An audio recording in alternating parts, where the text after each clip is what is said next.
Hello, and welcome back to the Psych Legal Pop Podcast. This is a podcast where we talk about popular culture through the lens of an attorney and a therapist. I'm the therapist, Tess Brigham. And I'm Brooke Brigham. I'm the attorney. And we are back with Sister Wives, Season 19, Episode 9, Baptism by Fire. And so we're going to, I guess, divide things up a little bit, though. It seems like maybe the episode sort of naturally takes us in that space because there's the Janelle and Meri conversation. There's Christina and David house shopping. And then there's the infamous baby shower. Engagement party. Sorry. There were so many babies. Bridal shower. Sorry. I was getting so overwhelmed with the babies that I kept thinking it was a baby shower, but bridal shower. Sorry. Yeah. Well, let's start with the most fascinating stuff. The never-ending mystery of, Coyote Pass. Oh, yes. The money. So Janelle feels like she has an ethical obligation to warn Meri. Yes. About this impending balloon payment and the fact that Cody's not doing anything about it. Doesn't appear to be doing anything. So she says it's like 75 days. The note is due in 75 days. So she treks over to Meri's house and they haven't seen each other in, what did she say, over a year? Yeah. I can believe that. Yeah. Yes. Hasn't seen her in a year. She saw her briefly at Logan's wedding. They probably just waved at each other. But yeah, it sounds like it. Yeah. They didn't talk, clearly. So, and Janelle doesn't even know that Meri's moving. Yeah. Yeah. So, Meri, I guess, breaks it to her that she and Cody are officially over. Well, I think she already knew that because she knew about the release, right? I don't know. It's out of, she said she was talking about the release. Janelle was talking about the release in one of her talking heads, but that was filmed later. So I don't know if she does know about it. She doesn't seem to know much about Meri's life. Yeah, I was going to say, I don't think these two know anything about each other. No. At all. I don't think they know much of anything about what's going on. No, because Janelle tells Meri that she and Cody are done. Yeah. Over. Yeah. But Janelle, about damn time. I was like, talking about how Meri's loyal to a fault. And she, she is. She is. Yeah. So, she tells Meri that the note is due in 75 days. Meri seems kind of surprised. Yeah. That was surprising to me because I would think that Meri would have more of her finger on the pulse of what was happening. But she looked genuinely surprised and genuinely like, huh? What? So it makes me really wonder about, I guess, did Cody just always take care of all of these things? It sounds like it. And anytime there was a big payment or something, because it sounds like nobody else seems to know what's going on. Yeah, no, the impression I got from Meri was that she never really had to, Cody just gave her allowance or whatever. And that he's the one who took care of the finances. And even Janelle, I think we learned that Janelle's role in the finances was pretty much clerical. Yeah. She wasn't, I don't think she was down in the weeds of, I don't know. They showed episodes in the past where she's sitting down at the kitchen table and she's going through bills and talking to Cody about bills. But I think big things, like big decisions and these houses and whatever, I think it was all Cody. Yeah. Yeah.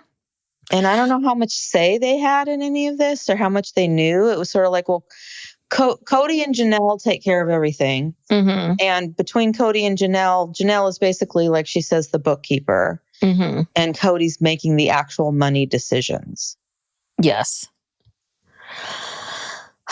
I don't know. This whole thing seems so hanky. And The other thing I wonder too is, are all of these women from every single job that they had, were they required to put all of that money in this joint account? I'm just wondering for Meri. So then so what happened when she got the money together to pay for Lizzie's? She had to have earned that money somehow. Or gotten the money from somewhere. Mm-hmm. So I guess I just wonder, is like maybe not all this LuLaRoe money is accounted for. I just wish they would tell us how this all works. I want to know so badly. Yeah. So confused. That's a good question, because you would think, I mean, definitely in the beginning, I'm sure everyone's paycheck just went into this family pot and Cody managed it. Yeah.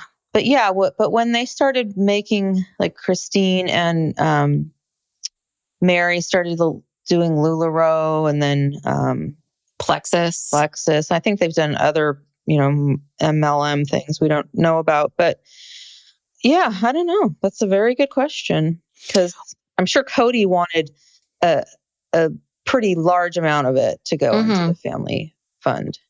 But how do you then write you're selling LuLaRoe? Like, that's just you. There's no way Cody to figure out how much Meri was earning or not if she didn't want to share it with him. True. I mean, it's not like a regular job where you have a paycheck, where you're expecting that paycheck. I mean, she had a good month. How would Cody know? He wasn't going over to her house. Right. So, he wasn't paying attention to, like, wait a second, is that a new shirt? Or, oh, wait, he wasn't looking at her. So how would he even, I guess that was my other, I'm always wondering, like, are some of these women sort of stashing money away this whole time? And are some doing it and some aren't doing it? And yeah, because even if he had access to their bank accounts, they could always just go and open another one. Yeah. Yeah. And put the money in a different account that he doesn't know about. Yeah. Well, and that's that whole LuLaRoe thing too, right? When we watched that documentary about how once the wife gets into it, the husband then needs to come in and start running the show. And right, that whole thing about how the husbands have to be a part of it. And I think a lot of that is part of this, right? This kind of misogynistic mentality of, right, keep these women down, keep them needing you. And I guess I just wondered if over the years, if they were slowly, each of them, like, being like, I'm not going to do that anymore. Yeah, probably, because, and Cody didn't have time. He didn't have time to be up on everything. Yeah. What everyone was doing. And, he was spending all his time with Robyn. And so he didn't really know what the others were doing. So yeah. And I mean, obviously Cody had to tell them. I don't think he asked. I think he told Janelle and Meri, hey, we need this money from your house. You'll get it back at some point. Yeah. I don't think they did that voluntarily. Oh, yeah. Yeah. Well, and if he was on the notes, if he was one of the, he's on the title, on the title, then he would really know what it sold for and all of that. Yeah. And remember, I don't know if he was on the title to the Las Vegas houses. I think he was only on title probably to Robyn's house. No, to Meri, because he was still married to Meri. Oh, he was still married to her. That's right. Yeah, and I remember Robyn saying that the rest of them were basically purchasing these homes as single women. Yeah. Yeah, and Janelle said that when they bought the house in Flagstaff, she suggested, that they all be on the title because they all contributed to it. And Cody said no. So yeah, he makes the decisions because Meri is super, super clueless. And she says that basically she's not worried about it. That she's sure that Cody is just going to take care of it. And Meri said something about how she thought that Janelle handled the finances, and that, I guess, like, inferring that Janelle was taking care of it, Yeah. And Janelle says, no, I'm just the bookkeeper. So Janelle can't, quote unquote, take care of it, even if she wants to. It doesn't seem like she has access to any money, if there is any. Yeah, it doesn't have access to it and also isn't the decision maker. I mean, that's the big thing. Listen, I have a bookkeeper for my business. Like, she sees everything that I'm doing, but she's not saying to me, like, why are you spending money over here? Or if I say I want it or even if I tell her I want to claim this like this on my taxes, she can just give me some advice, but it's still on me. So yeah, bookkeeper's kind of a glorified admin. And, but it does make me think about Janelle a little bit differently because it's a little bit of like, have you just been watching this? Like, if you've been watching him make bad money decisions this entire time and you haven't been saying anything to him or you haven't been, you've kind of put yourself front and center as the person who was the practical money person. Yeah. And I think the other women thought she had more of a say too, right? Yeah, just like Meri said. That's what she said. Yeah. So there's another part of me that's a little bit like you're kind of been presenting something to all of us, and it's not really what's going on. Yeah, because Janelle says that she realizes that Cody's been telling everyone that she was controlling the money, and that's why Meri maybe was confused, kind of like, well, why are you coming to me, Janelle? Isn't this your department?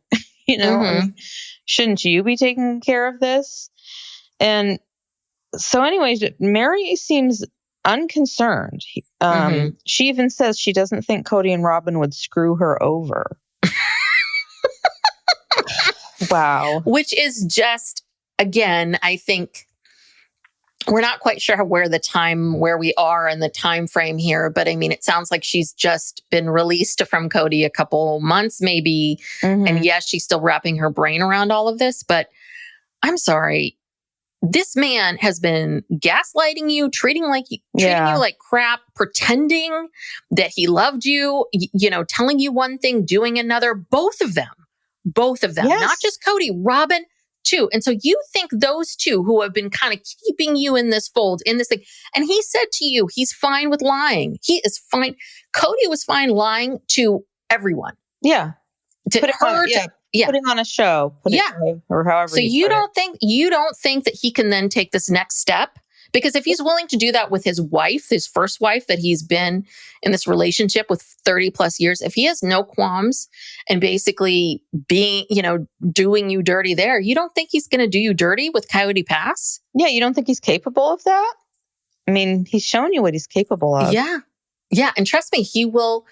And the other thing too, is I think she's thinking of it in terms of, well, would Kody really rip me off like that? Or would he do that? And it's like, honestly, in Kody, I do believe that in Cody's mind, he probably doesn't think of it as stealing or not being fair. I truly believe he thinks of it as, I'm the head of the house and I'm going to do it this way.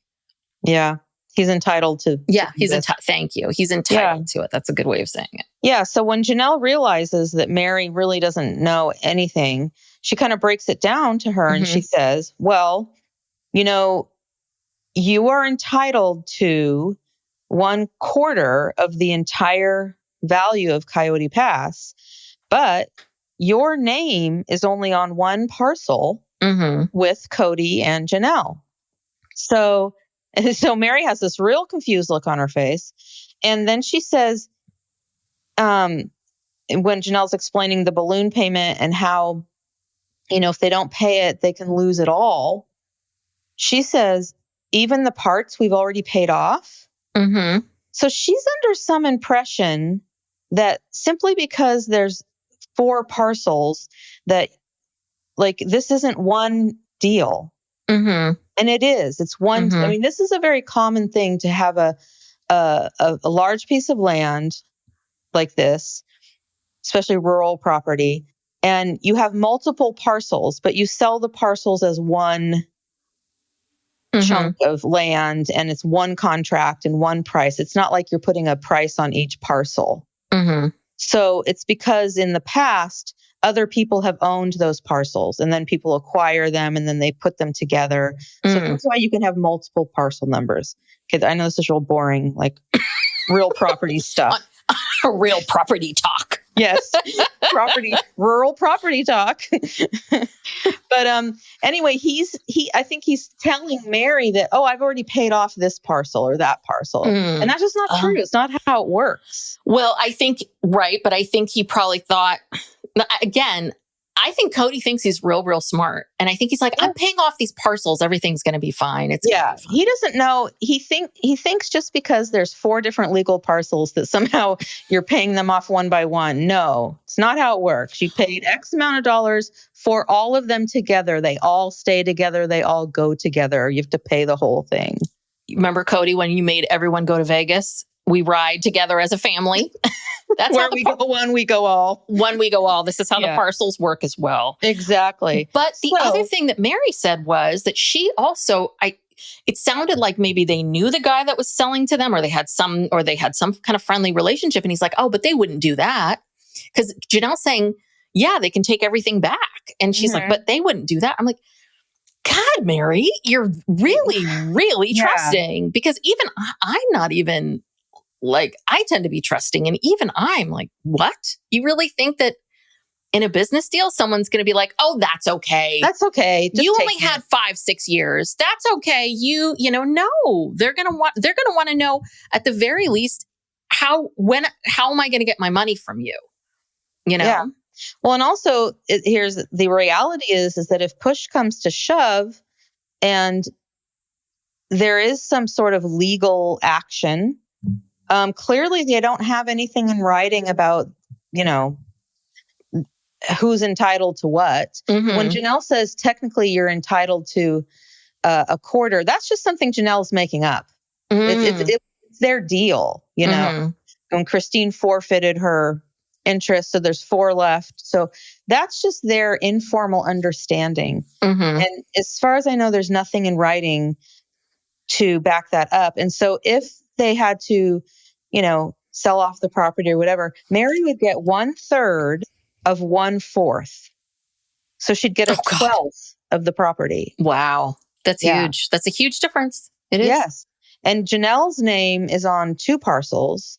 So basically she would get a quarter of the whole thing. And of course, Cody's name is on every single one of them. So, this is what happens, ladies, when you are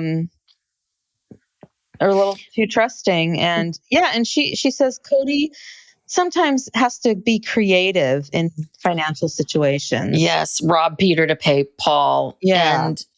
But I mean, listen, we've all had to move money around, right? Like money that's in the savings account that's earmarked for taxes or I don't know, like savings or rainy day or whatever it is. Yeah, you got to move money over and get the money and all this kind of stuff. But these are, I mean, this is a little different. This is a tremendous amount of money and you've got other people involved. And I don't know. That was one thing that, so Janelle has been making the rounds on the podcast. She was on Kate Casey's podcast. She was on Heather McDonald's podcast. And I didn't listen to the Kate Casey interview, but I did listen to the Heather McDonald interview. And that was one thing that Heather brought up, which I thought was a good point. And I think that which was this idea of, wow, it was a lot to undertake to buy land and buy land that had no infrastructure. No utilities, no nothing. I mean, she was kind of pointing out like how much of a leap that was, and that, maybe this would have in theory, right? They were talking about the drawing that Cody had made, the 3D rendering and how gorgeous that is, right? The big house and all that. I'm like, yeah, it's a drawing, like what it would actually take to make that happen. Millions. Yeah. I mean, to get all of that infrastructure, all of it down there. Yeah, I know. So it really, I guess that's my other question is why didn't Janelle or someone else stop him and say, okay, there's no running water. There's nothing here. It's negligent, honestly, for what these people did and the financial place they put their family in, because, they were already struggling. The marriages were already struggling. They did not want to move. The only person who wanted to move was Robyn. The other wives didn't want to move. And they just bought into this and he had to have that land. They couldn't just move there and, rent for a while and figure out what to do. He had to buy this big piece of land without having anywhere to live. Mm-hmm. And then they struggled to find rentals and places to live. I mean, it was absolutely insane. Yeah. Yeah. Hold on. Again, back to the creative financing, all because of, this is your theory, which is you believe that they had a big balloon payment coming for these houses. Yeah, they're running from one to the next, one balloon payment to the next. And again, we were talking about this before we started recording. It's just like, it is going to be fascinating to see if Kody and Robyn can come up every month with 20 grand, because no matter where, listen, they sold the other house. And so they, this new house that they just bought, even if they had the 400,000 to put down, or they got the money somehow, they still have to come up with a good 20 grand a month every single month. And there's just no way. There's no way. He's the king of balloon payments. Do you know what I mean? And that's 20 grand just for the housing costs, plus the rest of your life. Yeah. Like the cost of the house, and we're talking about like maintenance and taxes and all that, maybe 18, I don't know. But that is like, you haven't even eaten yet. Right. So. Yeah, because I don't think there was much equity in that, in the first house. That's just. But even let's say they had $500,000 worth of equity, right? So 400, I mean, even if someone gave that to them, so let's say they have $500,000, that's how many months of mortgage? Like 20 into, right? That's what, 25 months? Well, for every 100,000, it would be 5. So, but yeah, 25 months. That's 25 months. So basically you would then use all of your equity from this other house that actually you should technically be using for investments, because the two of you are in your 50s and you should be like thinking about that. They're going to use all that money in 2 years. There you go. Yeah. So. Yeah. And I don't know what jobs they're going to have when the show ends. The show is going to end eventually. And the cameos, I mean, what, he charges $100, $200 a cameo. How many cameos do you have to do to get $20,000 a month? A lot. Like 2,000 cameos. Am I doing the math right? Hopefully I am. Yeah. No, it's really, it's just frustrating. It's like, I feel like a pit in my stomach. I know. I'm not even involved in any of this. And it makes me so anxious, all of it. And how clueless Meri was. I was kind of hoping this conversation would have been a little bit more women empowered. Like, yes, Janelle and Meri, come on. Yeah, I thought that they were going to join forces. But no, it almost seemed like Meri was like, why are you telling me this? What's going on? Cody's just going to take care of it. And then Janelle realizes, she's like, well, I hope Meri doesn't tattle, go and tell Cody that Janelle's going around saying this stuff. Like, you're not going to take care of it. And that's the other thing. If he had so much money, he wouldn't be down to the wire, basically, a couple months before this balloon payment. Say, oh, don't worry, we have 3 months. Yeah. Whatever his comment was. Oh, we have months. He would say, oh yeah, I've got the money for that. Let's just pay it off now. If you have the money, why wait 3 months? Just go and pay it off. Well, this is the other thing too about Meri, that I think this is a bit where Meri misses the boat, which is, and I understand Meri and Janelle are not close. I think Meri's kind of like keeps things a little distant. I don't know what happened in the past. I don't know any of that. But here's this thing of like, Janelle's coming over kind of, being a little vulnerable with you. Yeah. Like, she's trusting you with this information. She's trusting that you're not going to go back. She's thinking about you. She's trying to, she could very easily screw you if she wanted to. Like, she's trying to think about that. And Meri's response is to kind of back away, to kind of like push her away. And it's like, this is your opening. You wonder why you're so disconnected from everybody. But there is a piece of this of like, but you keep people like this. And so I really felt like Janelle was kind of opening herself out, and Janelle wasn't asking for her to spill all the tea of everything in her life, but just a little bit, a little something. Yeah. Give her some, you guys have the same interests. Your interest is here, and it's a lot of money on the line. And Meri was so guarded. She didn't want to team up with her at all. And it was very clear that she's still loyal to Cody. And it's just going to bite her in the ass. It is. This whole loyalty thing, I find it fascinating because, right, and Janelle talks about this, like she's loyal to a fault, and in our society, and I tend to be a pretty loyal person, but I do think there is a certain level of, there is a point at which loyalty, there's a bit of like, you know, you need to be loyal and true to certain things and people, but there is a point at which it's not even about your own self-interest. It's almost about like what is right or fair, or, you know, I mean, loyal to a fault, like blindly going down and letting someone else, you know, fry for something they didn't do, or whatever that is, like that blind loyalty that she has. And I guess I wonder if it's because of the just growing up in this world, you know? Yeah. I don't know what it is, because he's trying to hurt these women with what he's doing. Yeah. And it will hurt them. And this is not a time to be loyal. When someone is trying to take something from you or hurt you in some way, loyalty, please, that goes out the window. Yeah. So I don't know. It doesn't seem like they're going to be able to team up, but Janelle is pressing on. Yeah, no, Janelle's determined, which she rightly so. Yeah, can't wait to find out what happens with all of that. But anyway, well, we get a little bit of a scene in here of Cody. Of course, this is the best, where Janelle's like going over to Meri's house, and then we see Cody like tooling around in one of these ATVs, like with a snowplow on it. With a snowplow, and it's just like, oh, what is that? He is always manically just running around all the time.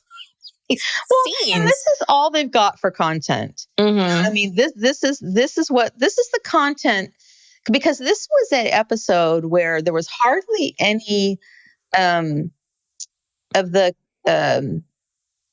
couch, interviews.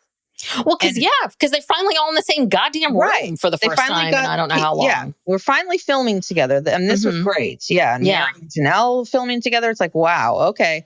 So there wasn't very much. We're used to these episodes where 50% of the episode is watching Cody sitting on a couch and ranting. In between that and him like outside with his gloves on, and some weird visor or hat, his hair in some kind of look, running around with it like that, burning ADD, things, burning stuff, and moving stuff, We're used to seeing him outdoors, just wreaking havoc in nature. Yeah, so this is the best they could come up with. They're going to go shovel some snow, and that was a lot of snow. And I don't know anything about snow or how long it takes to accumulate that much. Or we're Californians, So I don't know how many days had gone by. Maybe there was just a big snowstorm, but it was a lot of snow. They're trying to dig his truck out of the snow, and Ariella, she's just a little Tasmanian devil. I mean, she's just all over the place. She she threw her shovel and it hit Cody's truck, and he's trying to keep his shit together. Oh yeah, that was a really interesting moment, because he was like, look at me, I'm going to show everyone what a great dad I am. Yeah. Kids, let's do a fun game where everyone shovels snow so I don't have to do it by myself. And here, Ariel, let me dump some stuff on you. And of course she's going to turn around, and she's a kid. Yeah. Of course she doesn't have a spatial relationship of where the shovel is in the car. And he was pissed. Oh, the look on his face. He wanted to wring her neck. Yeah, he did. But he had to keep it together because he's on camera. And she's just laughing, but it's not her fault. You couldn't even see the truck. The truck was covered in snow, and she's little. She's like, she's like just sinking down into the snow practically. But you started it, Cody. If you started it. You started this thing. So of course she was going to think it was okay to like then throw snow on him. And then she's a kid. Like again, kids aren't coordinated like that. Well, he got what he deserved there. Yeah, he did, but he was going to lose his mind. Good thing there was a camera there. I know. Thank God. Saved Ariella's life.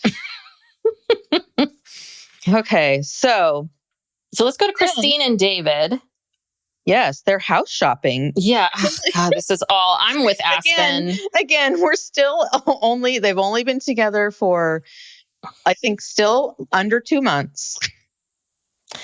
It's fascinating to me that their children are so much more mature than any of them. I swear. Oh, yeah. Well, when we get to the bridal shower, we'll talk about how, thank God Aspen is there. Yeah. And McKelty too. The both of them, they understand like what's going on. And anyway, we'll get to that. But Christine says that 5 or 6 weeks into their relationship, they started talking about moving in together. Yeah.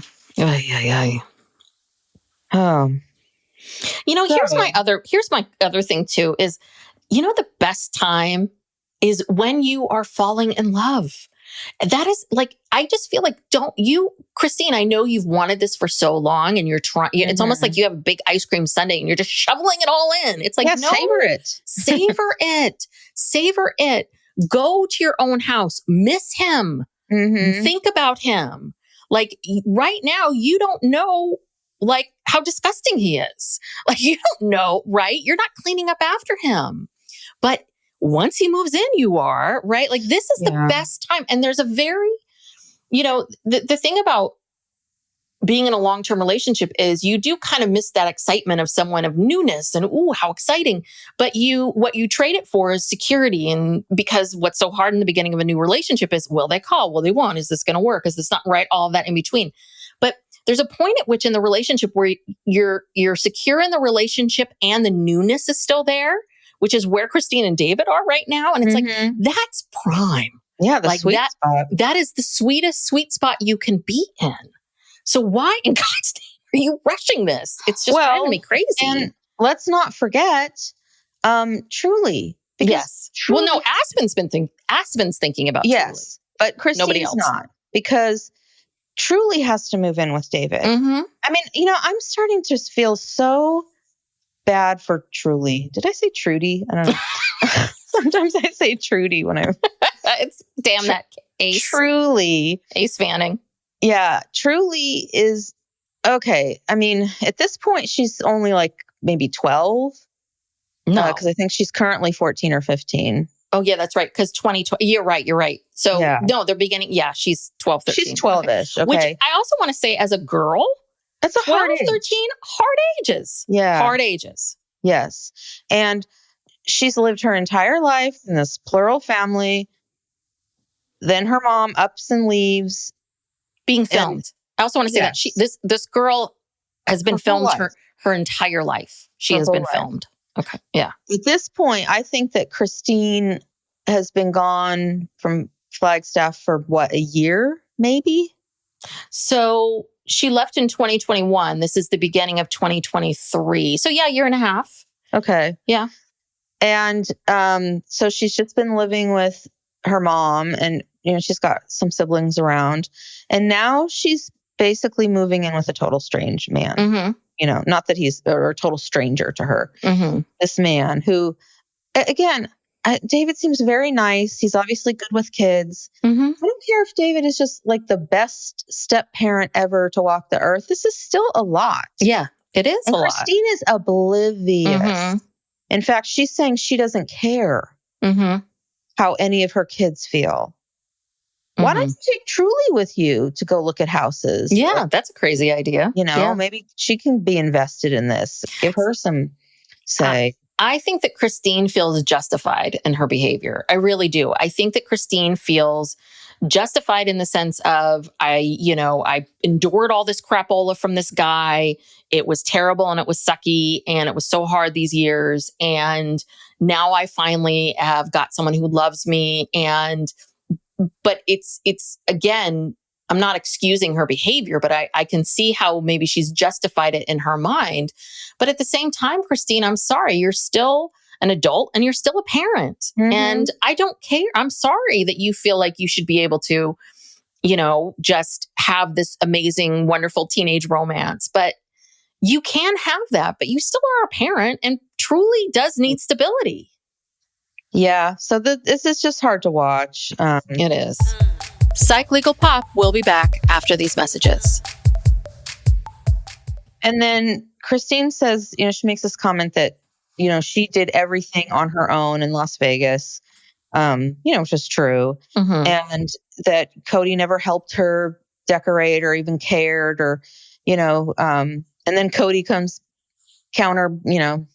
counterpoint comes back and says, "Oh no, I was there. I did everything. I picked out everything." Blah blah blah. But then remember when Cody was trying to talk Christine into giving up some of her budget to give to Meri? Oh yeah.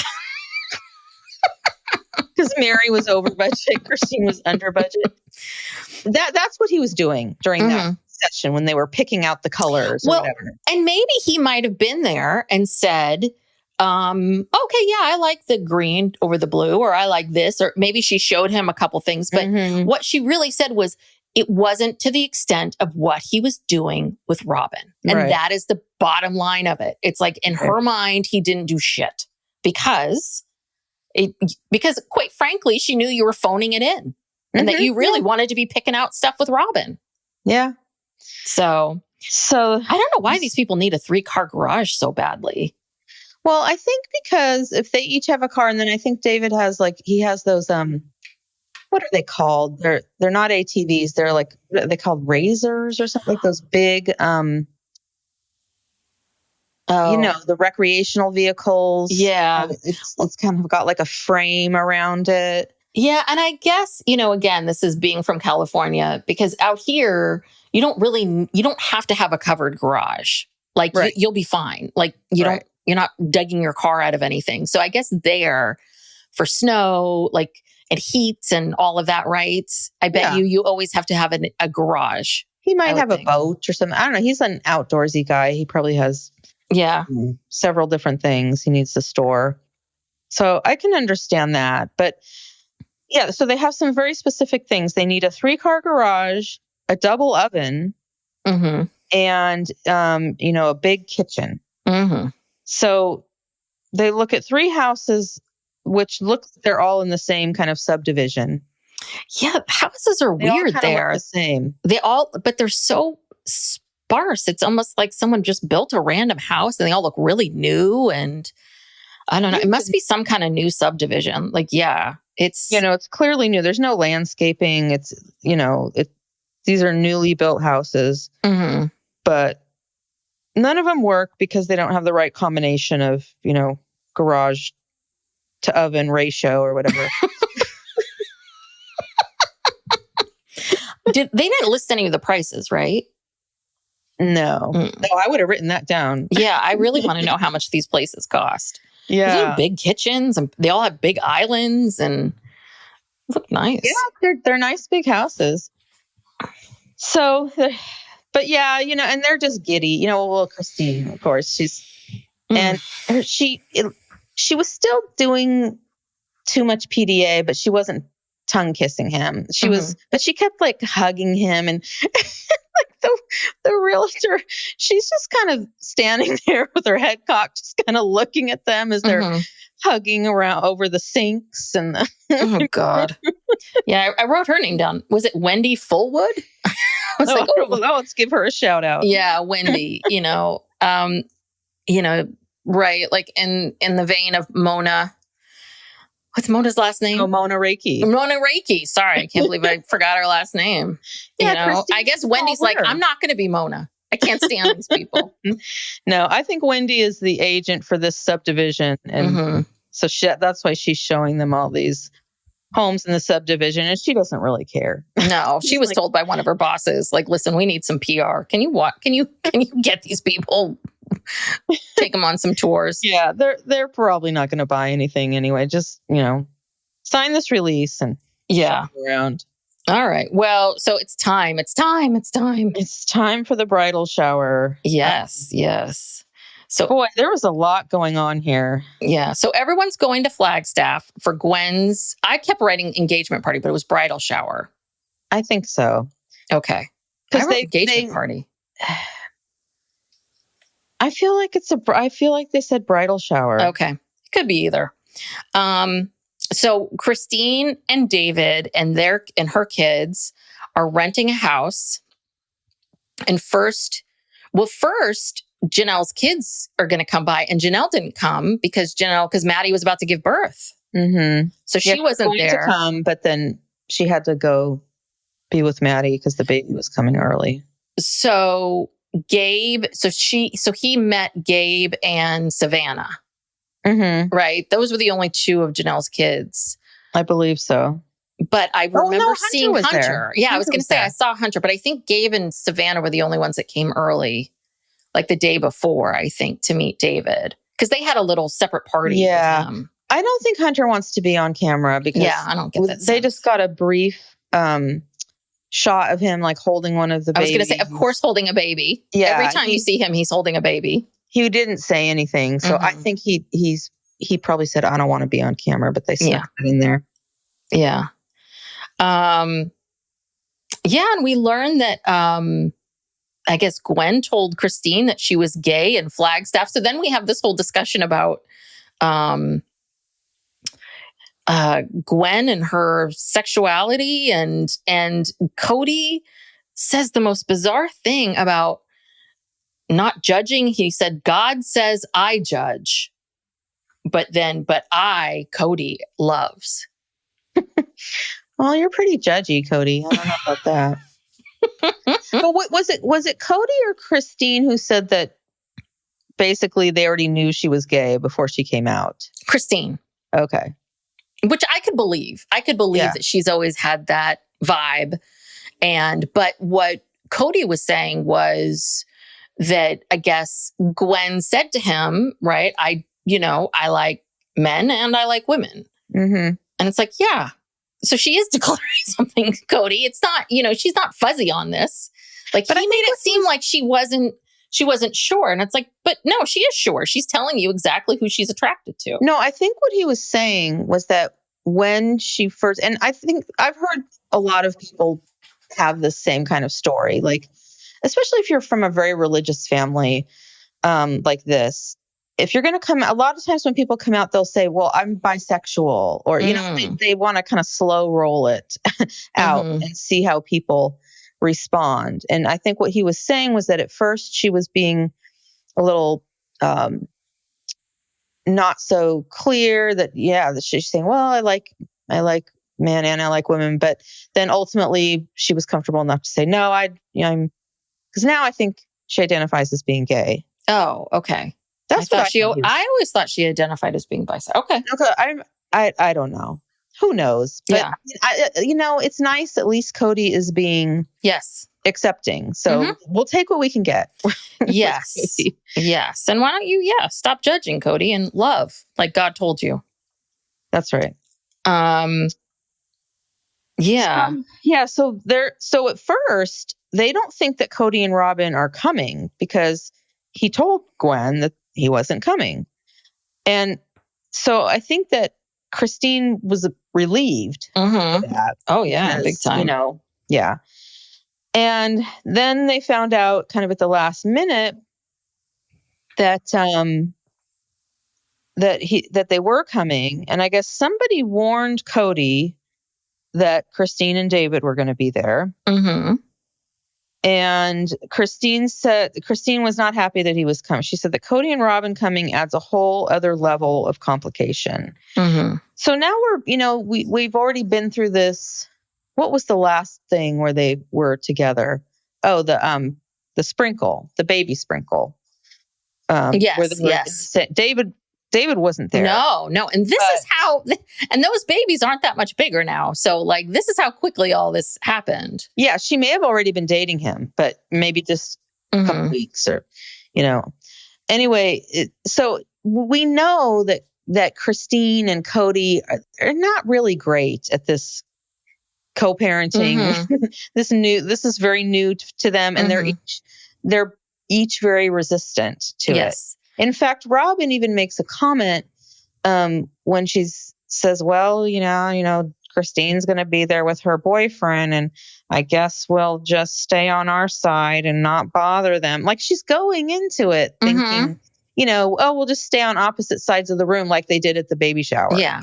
Well, but I think Robyn is still holding on to that moment in the back porch in 2021 where she asked Christine, do you want to have a relationship with me? And of course, this is the thing, Robyn, the woman was just reamed by Cody a minute before you asked her that question. So she was in a headspace of, I don't know any of you people. Yeah. And so, Robyn is holding on to that. Well, they don't want to see me. They don't want to see us. They don't care about us. They don't want to see us. It's like, no, that's not who Christine is. That's not who she is as a person. But Robyn's the kind of person where you just ask one, like you tell her one thing and she's going to hold on to it and like, make it be the truth. Anyway. Yeah. And Cody says, I can't imagine this is going to be a pleasant experience for me and Robyn at all. Yeah. It's like they're both going into it being negative. Christine is negative. Mm-hmm. David's the only one who's acting like an adult. It was so cute. He kept telling the story about how they met and how she was stalking him, and he got this message and he had to pay $60 to get somebody to respond to her message. The best is I love that he was like, and I paid the least amount of money to get the message. Yeah, he's like, I know who this crazy woman is. I'll do the 1 week trial. Yeah, no, I think he was, I think he was like, what's the minimum that I have to pay to read some messages? And I guess he was like, okay, for $60, let me see, maybe this might work out. And it did. It was all good. Yeah, he said more than once that Christine was stalking him. And she's like, yeah, I was stalking him. It's like, well, what does that mean? Like, what were you doing? Were you sending, is this like baby reindeer where you're sending 100 emails a day?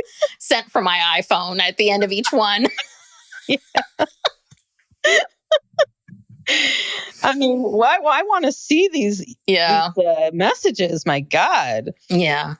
Well, I bet you anything. She probably just sent him a couple messages, or maybe because he got off the app, she wrote him back again, or maybe she like pinged him again why aren't or you something. Responding? I sent you a message. So maybe he was like, oh, well, I'll spend $60. It's Christine from Sister Wives. It'll at least be a good story. It'll be worth my $60 if it doesn't work out between the two of us, right? I mean, that's what I would be telling myself. It would be a good story. Yeah. Still. Yeah. So, and Christine is very much in her 8th grade energy during this whole entire thing. Well, and this is where Aspen, the adult, says, I like David. I'm happy for my mom. It's just the speed of things. And then she makes the astute point of, my father and mother they do need to communicate and talk about these things. My father does need to meet David because of Truly. It's like, Thank you. Yeah. She and McKelty, because they were on opposite sides. Cody and Robyn come in and they didn't even move from this. We're still standing in front of the door the whole time, holding the twins. Yes, each got a baby and then they would not give that baby up. Like a goddamn security blanket. Exactly. That's their security blanket. And Cody's just rocking the shit out of that baby. And the baby is asleep. And it's like, okay, you can stop rocking. The baby's asleep. Okay. Yeah. You're going to give him a concussion.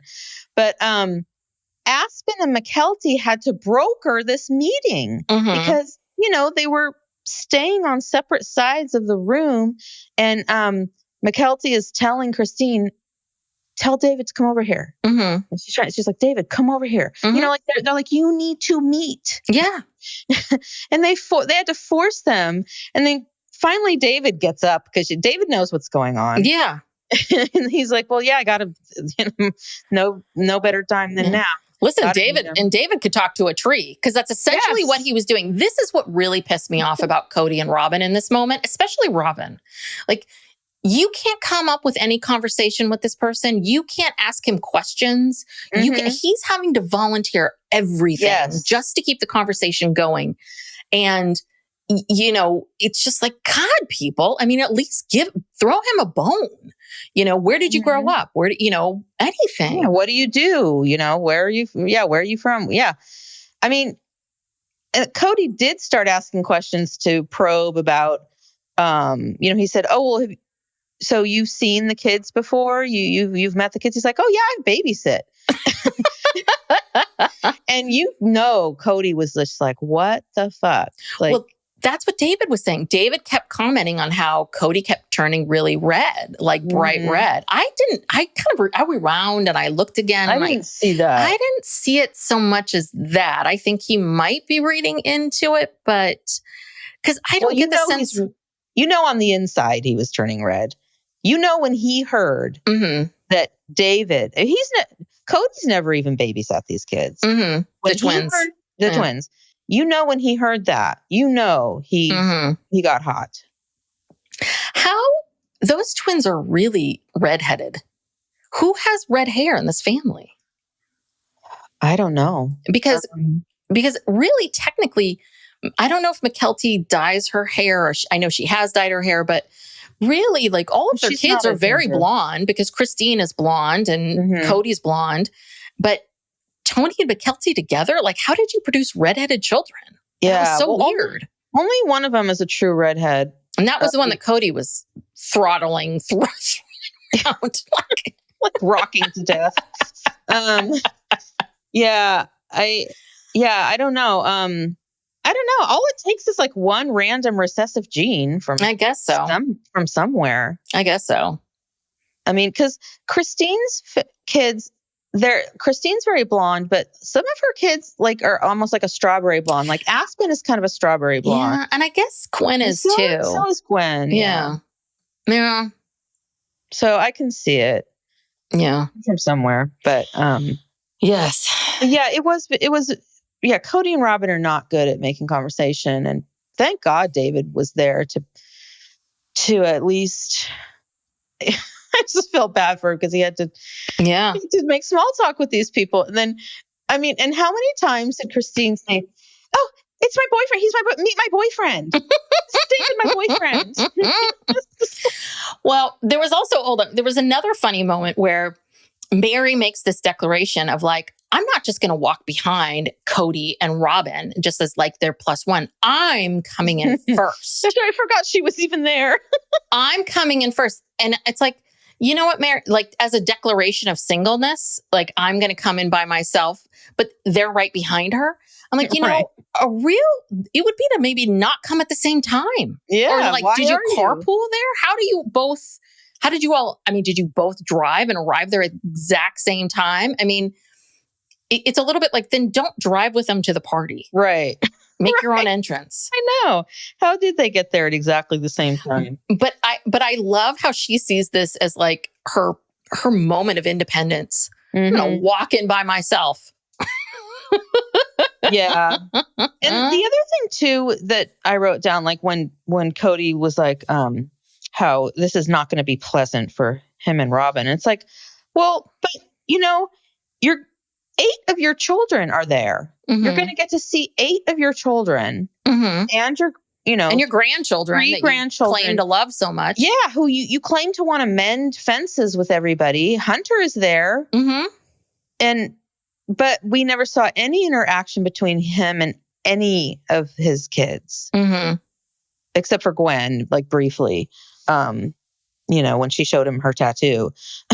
Yeah. Well, we see him hug Isabel. We see him hug Aspen. And Aspen says this. She says that she doesn't see Kody as much and she would like to see him more. But I get the sense that she probably is a little bit like, oh, God, okay. The other thing too is, you and your mom live in the same town. Of course you're going to see her more. But I get the sense that maybe even Aspen, who doesn't seem to have a dog in this fight, is also feeling a little bit like, what is going on here? What is happening? Like my father's so distant and I can't, but my mom, I don't know. I just... Yeah, no, it's poor Aspen. It's hard on everyone. And we see a scene from next week's episode where Isabel's crying, saying that she's afraid that her relationship with her dad is just going to end. And it's very sad. Yeah. For all of them. And we don't know how Truly feels about any of these things. We don't know. I mean, we know how Truly feels about the PDA, but like, Truly is now going to be living with a strange man. That you did not know 3 months ago, Christine. Right. You did not know. I think it's been less than 2 months because every time someone asks them how long they've been together, Christine is always trying to kind of pump it up a little bit. And she'll say, oh, almost 2 months or, so less than 2 months. Yeah. Yeah. Well, I will say I was very touched by the, Meri meets David. And she asks, how did you meet? And he said, oh, we met online. And she makes a catfishing joke. She's like, oh, that doesn't always work out how you thought or whatever. Yeah. And I thought that Christine and Meri, like that hug and the cry, yes, and it was said, very, I love you. They said, I very love emotional. You. Yeah. Yeah. Yeah. I was like, good for you, Meri. Like, let some people in, because again, what I've always seen is Christine may not necessarily always agree with you, Meri, or want your, like, you are always aligned on things, but she does care about you and she wants to see you happy and she wants to see you, in a good place. So that was really nice. But again, Meri's like, doesn't feel comfortable opening up to Christine. She's not in the same place as Christine. And it's like, yeah, I hear you. I know that Christine's really been pushing her own agenda on everybody. That's how Janelle feels too. But it's a little bit like she's just trying to encourage you. Like she's just saying that right now, this is hard, but it will be better. And I'm just letting you know. That's all. Yeah. Don't read too much into it, Meri. Yeah.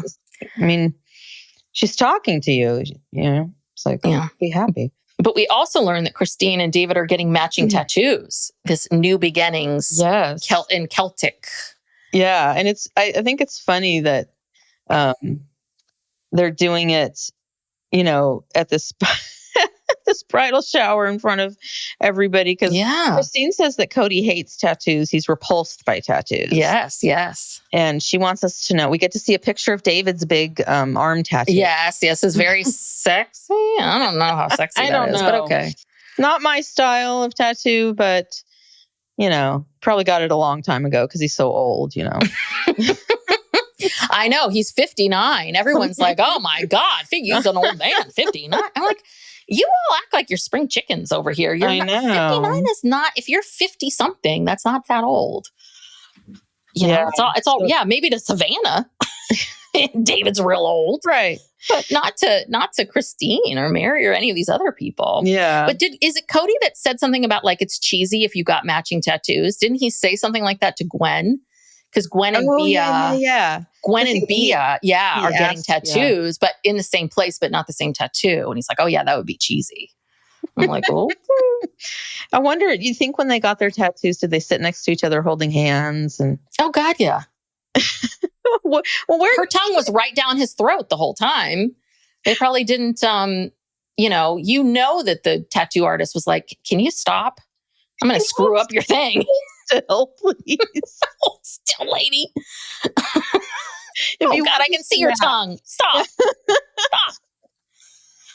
Well, yeah, I wonder where his tattoo was. They didn't show where he put his tattoo. Oh, I thought it was in the same spot that she had hers because they both were like kind of on their hearts. Oh, okay. Right. That tracks. Yeah. I just don't think we saw his. And this is the other thing. This is what I wonder too. When Cody said this is cheesy, I wonder if this was something that Christine always wanted to do with him. But then Cody talked about like then tattooing his ring finger. The man who's been so successful at marriage. Ring finger. Cody, I think you can stick with the one that you can. Don't get Robyn tattooed on your finger. No, it has been touch and go. And I don't know if Robyn's going to make it. So just stick with the one you can take on and off. Yeah, exactly. Oh, gosh. Okay. And then this is also, Cody had some real winners this one. He also said, I'm here with my shy and pretty wife. She's not shy with me. Okay, Cody. But she's so shy. And I can understand, okay, maybe she's a more reserved person. You can still come up with conversation, Robyn. Like you can still, it was just, the whole thing was so awkward. It's like, why can't you're so shy you can't talk to this person? Well, and this shy thing is a new thing.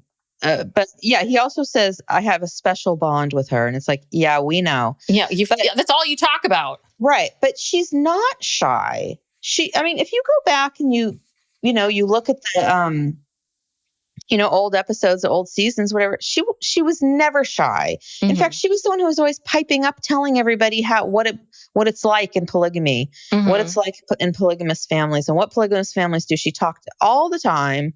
She never hesitated to give her opinion or say how she felt, when did she become shy? I don't know. I mean, whatever. She's, you know what it is? She's not shy. She just can't deal with her feelings in these situations because she's so not how she wanted it. Yeah. Well, she's so wrapped up in her hurt from the way in which she felt so rejected by Christine. Mm-hmm. But you're supposed to be this great communicator, like, as Janelle says, Counselor Robyn. You can't approach Christine and say, hey, can we talk about what you said? Like, do you really not want to have any kind of I mean, you could just ask because I think Christine would tell you. Did you see how she hugged Meri? Like, and Christine has clarified this in comments many times. She said, no, I'm not saying that I never wanted to see the kids again. I just was saying I just needed a minute because the man that has been treating you, Robyn, like gold and me like crap just told me that it's been a sacrifice to love me and a knife in the kidneys. Yes. And quite frankly, I'm not in a great headspace. It was just like the fact that they can't get that is just, it's beyond me. It's beyond me. But hands down, the best part is when they're all in that corner. Cody is throttling the baby around. They've got the babies. Poor David's coming up with conversation. And Christine puts her head on his shoulder.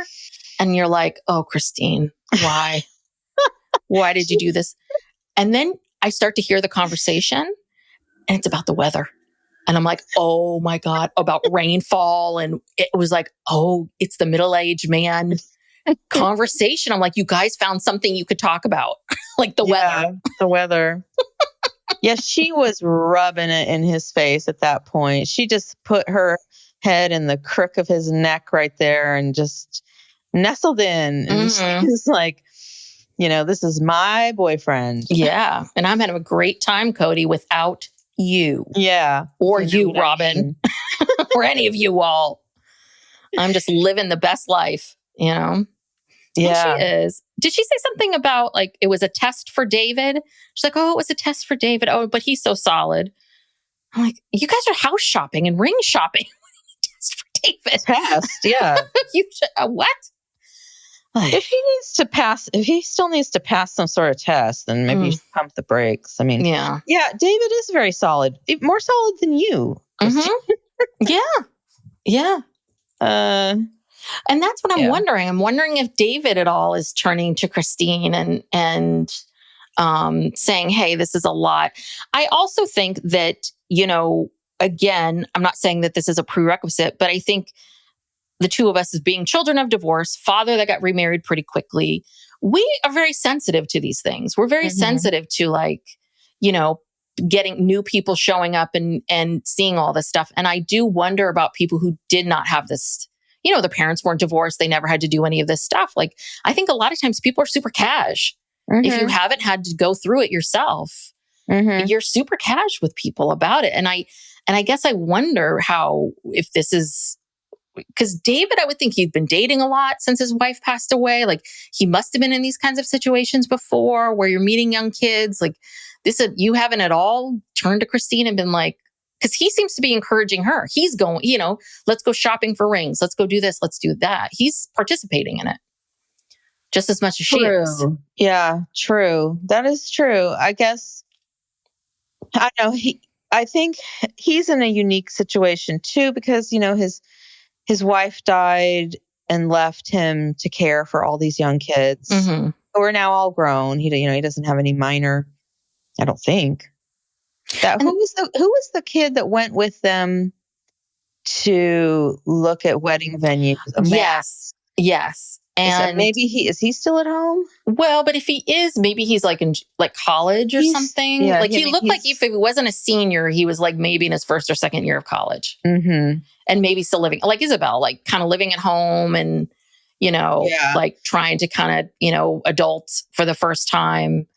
But I think maybe David has seen his kids go through a lot and knows that ultimately they're okay. So maybe he's discounting. I mean, it's a different situation, but yeah, no, you're right. I mean, he is coming up with all of this. He is driving this. Yeah. Just as, because I don't think she would be, I think, even though she's excited too, he's encouraging it. He's telling her we got to get a place in, we got to book a place in Moab. Yeah, we got to get this done. Got to do this, got to do that. Yeah. Yeah. But that's a lot too. I didn't even think about David, right? Because he's having to backtrack a little bit. Now you're back to having a teenager in your house with Truly there. But it seems like, again, this would all be very different if David wasn't so solid, if they didn't get married, if we didn't know how good he is with Truly. I mean, I think that's like, I think that a lot of times it's very easy to kind of excuse a lot of Christine's behavior because it all did work out really well. Right. And David is a great guy, and he and Truly seem to have a really good relationship. I mean, at least he's very kind and loving to her from everything that we've seen. Yeah. So, but God, this could have been a disaster. Then we see next episode, Christine and David do buy a house. And like I said before, Isabel's worried about her relationship with her dad. Meri tells Kody and Robyn that she's moving, which I thought she already did. But no, she tells the kids, Ariella and Solomon, okay. the kids that she sees maybe once a year. Right. The kids that Robyn says, they're so close to Meri. And dun dun dun dun, David proposes. It's all happening. It's all happening. It's all happening. It is now an hour and 5 minutes. This show technically is like 48 minutes of content. That, yeah. Yeah. Well, so speaking of some more social media stuff, I saw on Instagram. So David and Christine are on their honeymoon. Right now. That's right. Yeah, I saw that. So it looks like they went to Spain, I believe, and so they're on a Virgin cruise. Like a European cruise. And it looks like they got Virgin to pay for it because it looks like a commercial. Oh, well, good for her. Yeah, because it's like all these scenes and then it has the Virgin cruise underneath it. It looks like a commercial. So that was good. Yeah, well, good for that them. Around and got a free... Yeah. I mean, she did a whole spread with people, right? I mean, she's made some money from that. She's done a couple. Yeah. Yeah, that's the other thing too, is Christine actually has really monetized this, and that's very, very smart. Yeah. Again, I'm glad it all worked out. Relationship. Yeah. I mean, I'm glad it's all worked out and it's all good, but yeah, she really has, taken advantage of the fact that, this is something people want to talk about. And yeah, people are interested in her. Yeah. The last thing, do you want to talk a little bit about Maddie's podcast? Because you did listen. Yeah, I did. I listened to, what is it called? I thought it was Open Book. It's like the Authentic Society. Yeah, but then I thought it was called Open Book, but maybe I got that wrong. Yeah, Authentic Society sounds right, but maybe they thought that wasn't going to work. So yeah, I think there's just one episode out. Let's see. Yeah, the Authentic Society. And so she does it with a woman who's a friend of hers. They're the same age. And this woman, let's see if I can find her name. Her name is Jamie something, not the last name, but she has a podcast, a different podcast already. So anyway, they were talking about motherhood, because obviously Maddie is about to have her fourth child, and this woman doesn't have any kids yet, but she's thinking about having kids. And so they were just talking about different things about motherhood. And Maddie brought up that basically she was so parentified as a child that she doesn't really make her kids do anything. Like, she doesn't want them to really have to do any chores, or that they're not responsible for taking care of the siblings or doing stuff for the siblings. And she says, I realize that's not good.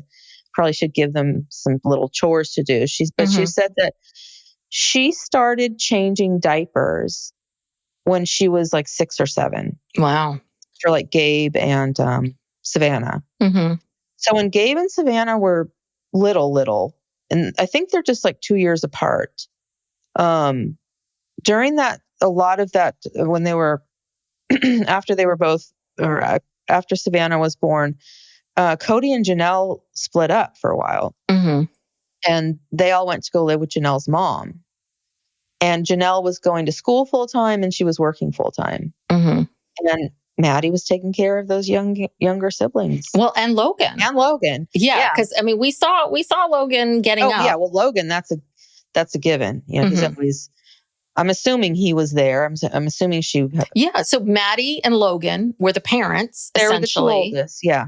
And they became sort of the de facto parents of Gabe and Savannah. Mm-hmm. Yeah.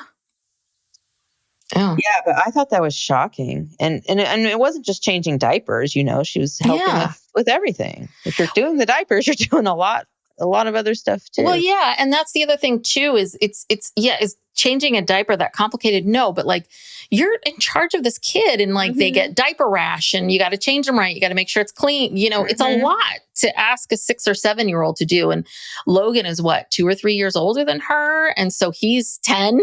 You know, what is he doing at 10? Is he driving them to school? I mean, what is he doing? Yeah. You know? I think he might be even less than 2 years because she was talking about that, about their difference in age. And it's less than 2 years. Mm-hmm. So yeah, it's a lot. Yeah. But yeah, Maddie's she seems very even keeled and just very normal. And it's only been one episode, but she did say that part of her reason for wanting to do this podcast is to maybe be able to address things from her perspective and her point of view. And because she hasn't had a voice. And she's not wrong because her father has been saying things about her and making accusations about her and on a public platform. And she has the right to say her side of it.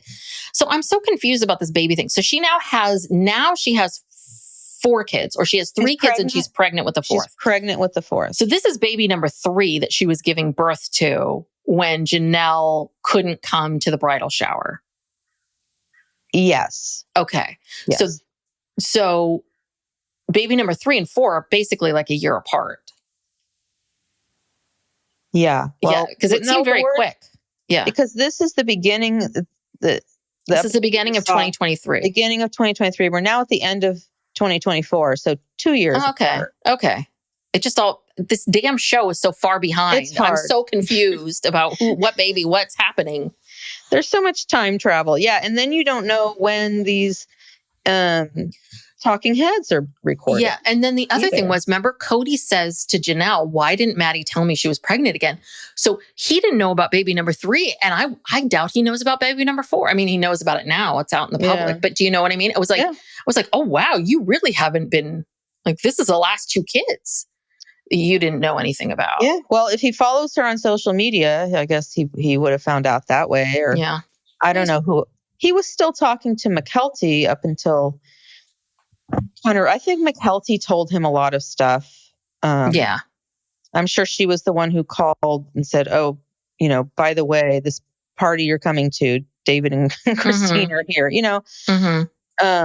So he had that contact, but I don't know what other contacts he has. Or I'm sure most of these kids, they don't want to be calling up their dad, like, you know, gossiping, as you would say, about other people. I'm sure they just try to stay out of it, you know? Yeah. But that's the thing. Cody sees anything that's against him as gossip. And it's like, no, they're just stating facts. You know, you're just telling him like, this is what's going on. This is that's going on. And again, I understand Maddie's point of view, which is, listen, I was just trying to have a conversation with you. If you're going to call me the family gossip, then forget it. That would piss me off. That would piss me off. Yeah. If I was one of these kids and I was trying to be making peace and being nice and like, you know, being the bigger person and all of this stuff, even though you hurt my mother, you know, I would be a little annoyed. I'd be very annoyed too if you called me that. And I'm just trying to, anyway, God. All right, we got to wrap up. Get all mad about this. Now I'm mad for Maddie. So I'll continue to listen and report back. Yes. Okay, good. Boots on the ground there. All right. Thank you. If you're still here, people are just like, what? This was a good episode. I hope it was a good episode. Yes. Because everyone was in this, except for Janelle.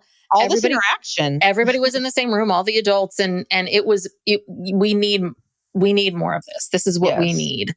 Absolutely. Because this is what the new reality is of their lives. And if this show has always been about showing what this plural family is like, then you need to show us what's the post-plural family. And it is co-parenting. It is kind of figuring out where everyone fits. Again, Aspen seems to know what's going on here.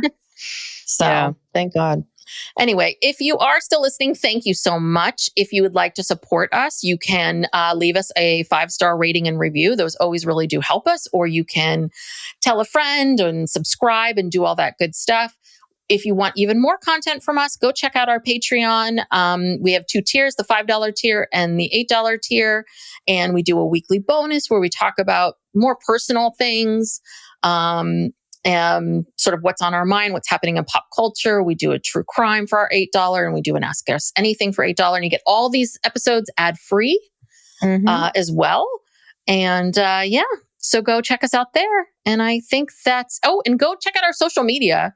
Because we've got a social media person who's doing a great job. We're actually just doing social media. Yes, we've of course. Yeah, because someone else is doing it for us. She does a great job. She does. Check it out, Instagram and TikTok. So yes. Before our TikTok was kind of decent, and I can a real active TikTok.